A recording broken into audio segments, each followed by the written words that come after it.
नमस्ते बच्चों, जय हिंद, वंदे मातरम। मैं धनपाल देखिया और आपका एक बार फिर से स्वागत है मैजिक मैथ्स के छोटे सेशन में, जिसका नाम है 4D सीरीज। 4D यानी कि डेली डोज बाय धनपाल देखिया। और ये एक ऐसी इंपॉर्टेंट सीरीज है जिसमें इंपॉर्टेंट क्वेश्चन का डोज आपके लिए डेली लेके आता हूँ। और ऐसे इंपॉर्टेंट क्वेश्चन जो कि पहले एग्जाम में आए हुए क्वेश्चन है, उनके कॉन्सेप्ट पर मैं आपके लिए क्वेश्चन बना के लाता हूँ या फिर एज इट इज आपके लिए क्वेश्चन लेके आता हूँ। और जो इस इंपॉर्टेंट सीरीज में जो क्वेश्चन लेके आता हूँ, मैथ्स के दोनों पार्ट से लेके आता हूँ आपसे, अरिथमेटिक और एडवांस मैथ्स से। ठीक है, तो चैनल को सब्सक्राइब कर लीजिए, बेल आइकन को ऑल पे प्रेस करके रखिए ताकि हर आने वाली इंपॉर्टेंट वीडियो का नोटिफिकेशन आपको सबसे पहले मिले। और आज का जो क्वेश्चन है वो हम लेके आए हैं प्रॉफिट एंड लॉस से। तो आज हम एक क्वेश्चन ऐसा सीखेंगे प्रॉफिट एंड लॉस का, एक इंपॉर्टेंट क्वेश्चन है जो आप देख सकते हो एसएससी CHSL टीयर 1 2023 में ये क्वेश्चन आया था। ठीक है, तो इसके ऊपर क्या है, परसेंटेज के ऊपर डिपेंडेंट परसेंटेज होता है।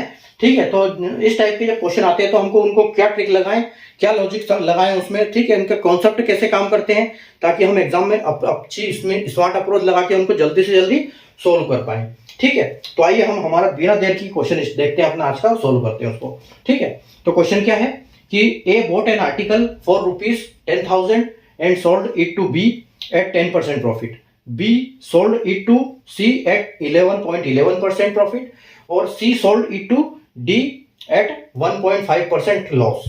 ठीक है, तो at what price D bought the article। ठीक है, तो यहां पर हम इसको कैसे सॉल्व करेंगे। A ने एक वस्तु को 10,000 रुपए में खरीदी और उसे B को 10% लाभ पर बेचा। B ने उसे C को 11.11% 11.11% लाभ पर बेचा और सी ने उसे डी को 1.5 की हानि पर बेचा।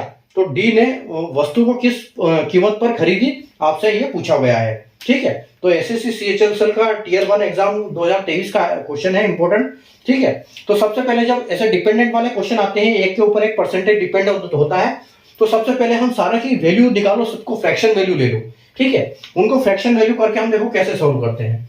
तो पहले अगर ये बात करते हैं कि 10% की, ठीक है, तो 10% की फ्रैक्शन वैल्यू होती है 1/10।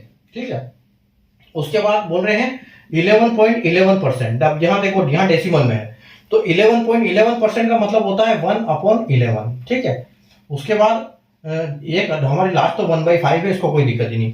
तो देखो जब ये होता है तो देखो ये क्या हुई है, ये प्रॉफिट में बेचा है, पहला प्रॉफिट में बेचा है यहाँ पर, यानी कि यहाँ पर एक प्लस हो जाएगा, इसमें यहाँ पर प्लस हो जाएगा क्योंकि ये भी प्रॉफिट में है, और यहाँ पर क्या है, माइनस है।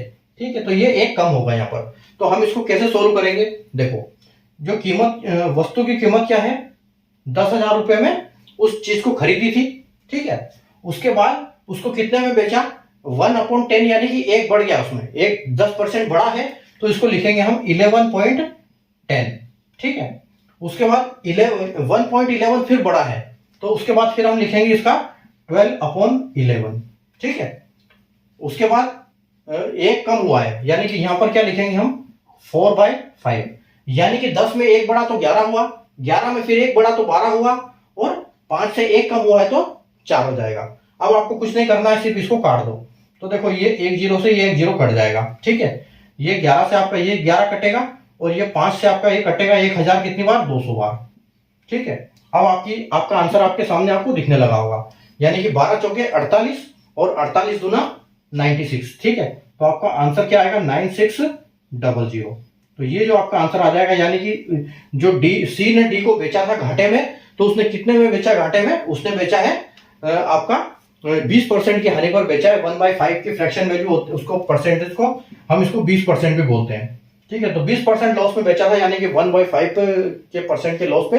तो आपका जो आंसर है वो 9600 आएगा, और 9600 आप देख सकते हैं ऑप्शन में आपका सी आंसर बिल्कुल करेक्ट हो जाएगा यहाँ पर। ठीक है, तो जब भी इस टाइप के क्वेश्चन आते हैं 2-3 जिसमें परसेंटेज ये हो, तो आपको सबको फ्रैक्शन में कर लो और ऐसे रख के उनको मल्टीप्लाई कर दो सीधे। ठीक है, तो आपका जो आंसर है वो बहुत आसानी से सोल्व हो जाएगा। तो 10% की फ्रैक्शन वैल्यू 1/10, 11.11 की 1/11, और 1/5 था, तो उसको वो ऑलरेडी फ्रैक्शन में था, तो यानी कि वहां घाटा था तो एक कम होगा तो 4 हो जाएगा, बाकी जगह प्रॉफिट था तो प्लस प्लस हो गया, दोनों जगह 10 का 11 हो गया और 11 का 12 हो गया।